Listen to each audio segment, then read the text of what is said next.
योग्य नाही। या ठिकाणी तोंडावर टाकतो आणि माननीय सभापती विधान परिषद यांच्या अंतर्गत हा सगळा परिसर येतो।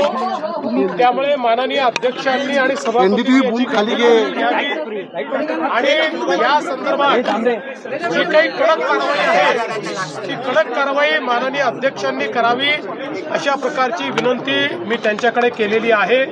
मला असं वाटतं की अशा प्रकारे एकतर या ठिकाणी इतक्या मोठ्या प्रमाणात लोक जमा होतात आणि मारामारी करतात हे या विधानसभेला शोभणारं नाही आणि म्हणून याच्यावर निश्चित कारवाई ही झालीच पाहिजे।